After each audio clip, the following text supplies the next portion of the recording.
លើរដ្ឋាភិបាលកញ្ញាជាទីមេត្រីចំណាយឯសម្ដេចអគ្គមហាសេនាបតីតេជោហ៊ុនសែននាយករដ្ឋមន្ត្រីនៃព្រះរាជាណាចក្រកម្ពុជាបានបង្ហាញពីមោទនភាពដែលជនពិការចំនួន6នាក់បានទទួលមេដាយ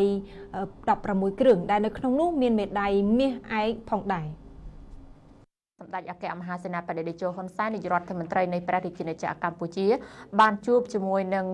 ជ័យលិភីដែលជាជនពិការ6រូបខាងផ្នែកបច្ចេកវិទ្យាព័ត៌មានវិទ្យានៅក្នុងជំនួបនោះផងដែរសម្ដេចតេជោហ៊ុនសែននាយករដ្ឋមន្ត្រីនៃព្រះរាជាណាចក្រកម្ពុជាលោកបានសម្ដែងនូវមោទនភាពដែលជនពិការកម្ពុជាទាំង6រូបបានទទួលមេដាយសរុបទាំងអស់16គ្រឿងក្នុងនោះមានមេដាយមាសជើងឯកផងដែរ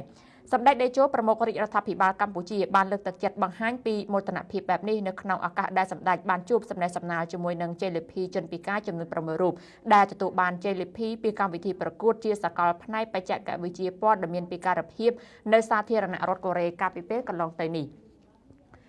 ក្រោយជំនួបបញ្ចប់នៅវិមានសន្តិភាពនៅព្រឹកថ្ងៃទី26ឧសភានេះអាដាមអៀងសុផាឡែតជំនួយការសម្ដេចតេជោនាយករដ្ឋមន្ត្រីបានប្រាប់នាយកព័ត៌មានថាជនពិការកម្ពុជា6រូបដែលបានទៅចូលរួមប្រកួតប្រជែងដណ្ដើមពានរង្វាន់ IT សម្រាប់ជនពិការនៅក្នុងប្រទេសកូរ៉េខាងត្បូងនោះមានជនពិការដែលទៅចូលរួមមកពីបណ្ដាប្រទេសជាសមាជិកអាស៊ាននិងកូរ៉េសរុបទាំងអស់270នាក់ដោយប្រកួតទៅលើវិញ្ញាសា e-design, e-creative, e-life map និង e-tool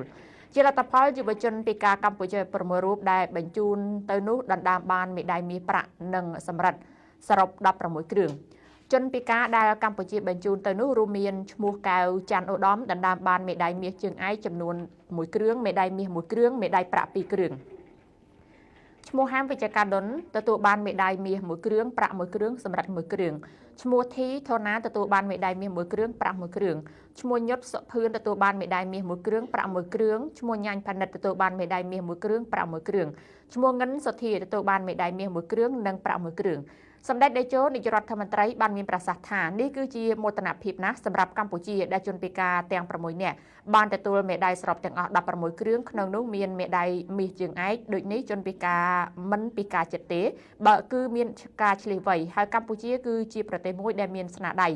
ហើយចំពោះជនពិការទាំង6រូបនេះសម្ដេចតេជោនាយករដ្ឋមន្ត្រីបានផ្ដល់នៅការងារជាក្របខ័ណ្ឌក្រសួងសង្គមគិច្ចបន្ថែមពីនេះសម្ដេចតេជោក៏បានផ្ដល់នៅថវិកាផ្ទាល់របស់សម្ដេចជូនដល់ជនពិការទាំង6រូបដែលក្នុងម្នាក់ទទួលបាននៅថវិកាចំនួន$3,000និងគ្រូម្នាក់ទទួលបាន$1,000